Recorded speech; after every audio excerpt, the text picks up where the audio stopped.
What exactly does it mean to know your learners? Dr. Herrera and Dr. Murray, in their book Mastering ESL/EFL Methods, Differentiated Instruction for Culturally and Linguistically Diverse Students, would describe knowing your learners through the use of the CLD biography-driven instruction tool.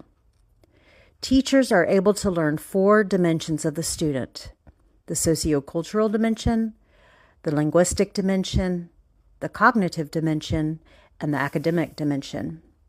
Each works in harmony to give a holistic view of the student, especially his or her cultural and linguistic expressions. Teachers who use the BDI tool offer individualized instruction that addresses students' assets and needs. Author of Culturally Responsive Teaching in the Brain, Zaretta Hammond would describe knowing your students through the use of a cultural tree that identifies 3 levels of students' culture. 1, the surface level; 2, the shallow culture; 3, the deep culture. Understanding students' deep culture, teachers become sensitive to and knowledgeable about student convictions, traditions, and spirituality. To be truly culturally aware, teachers must recognize that 90% of culture is invisible. As educators of both children and adults, we found knowing your learners to be a paramount tenet. The more we know our students, the greater language acquisition can occur on a deeper, more cognitive level. One example used in our classrooms is the use of the heart activity. In this activity, teachers become acutely aware of what is significant in students' hearts and minds. Teachers who truly know their learners develop confident and competent students. Building background knowledge is important for CLD learners because it helps them better understand new information. When students have been exposed to similar concepts before, their comprehension is much higher. CLD learners make sense of new content more easily when teachers connect the lesson to what students already know from their language, culture, and life experiences. According to Dr. Herrera and Dr. Murray, prior knowledge has a powerful influence on comprehension. If a student has experience with a concept in their first language, it becomes much easier for them to learn about that concept in L2. This means teachers should not assume that CLD students are starting from zero. Instead, they should intentionally activate and build upon students' existing linguistic and cultural knowledge. Vocabulary is also a key part of background knowledge. Researchers like Garcia and Mr. Perez explain that vocabulary supports academic language, and humans remind us that academic language develops over time. When teachers use strategies like cognates, visual aids, real-life examples, students understand new words. Hammond adds that connecting new learning to a student's background knowledge reduces cognitive load. When students see how an idea relates to something familiar with, their brain processes information more easily and their confidence increases. In practice, building background knowledge can be simple. Asking a student what they already know, using pictures, or letting students talk about any personal experience, even involving family or community members, can help. Overall, when we connect new content to students' existing knowledge, we help CLD learners feel capable and included.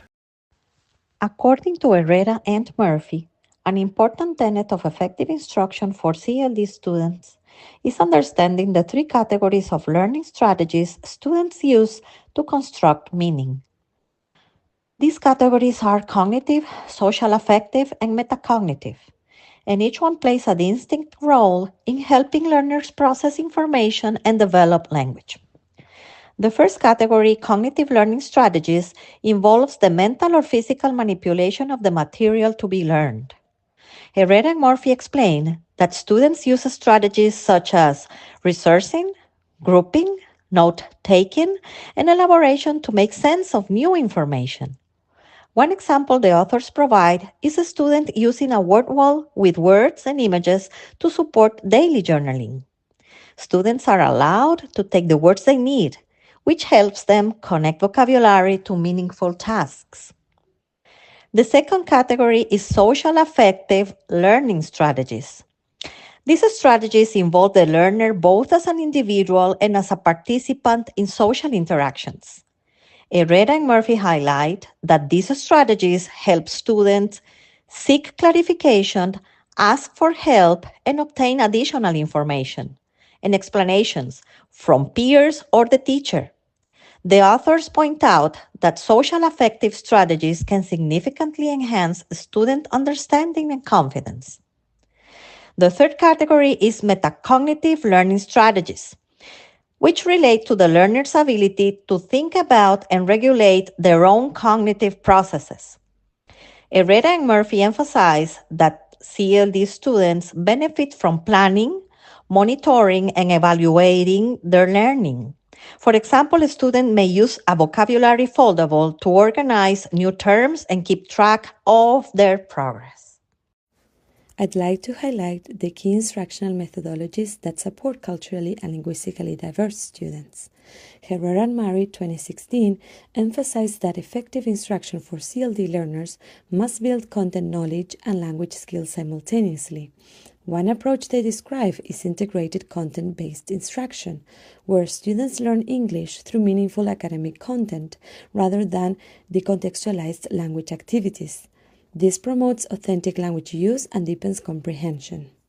They also outlined the Churchill Instruction Observation Protocol, or SIOP, a systematic model that helps teachers make rigorous content accessible. Through clear language and content objectives, scaffolding, interaction, and explicit vocabulary instruction, SIOP ensures that students develop their full potential while being challenged linguistically and academically. The third model is the Cognitive Academic Language Learning Approach, or CALA. It focuses on teaching students the learning strategies they need to succeed, such as predicting, summarizing, organizing, and monitoring their understanding. By making these strategies explicit, teachers empower CLD students to become more independent learners who can move into more complex levels of Bloom taxonomy. These frameworks align closely with the idea presented by Hammond, 2015, that information processing helps build CLD students' intellective capacity. The author explains that teachers need to present students with activities that motivate them to take in the new information, connect it to prior knowledge, and eventually apply what they have learned in real-life situations. The scaffolds and culturally responsive teaching practices within these three instructional methodologies offer the cognitive supports that enable learners to internalize complex. Now we conclude with two important tenets that can't be separated: assessment and feedback. According to Herrera and Murray, assessment is defined as a continuous process that helps teachers understand how students are learning, how much progress they're making, and how instruction needs to be adjusted along the way. That definition leads us to different types of assessment. In the first box, we find formative assessment. It happens during instruction, and its purpose is to check comprehension in real time, clarify misunderstandings, and guide students to think more deeply about key ideas. On the other hand, summative assessment happens at the end of a lesson or unit. It measures how well students met learning goals and how much language and content knowledge they developed. Examples include projects and learning logs. Now, let's focus on assessment methods, which refer to the use of both formal and informal tools. Formal assessments tend to be more structured, whereas informal assessment includes observation, checklist, and ongoing interactions with students.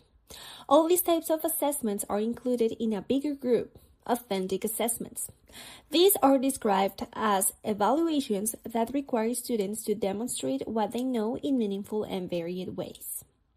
Now let's move to feedback. There is no good assessment without a good feedback.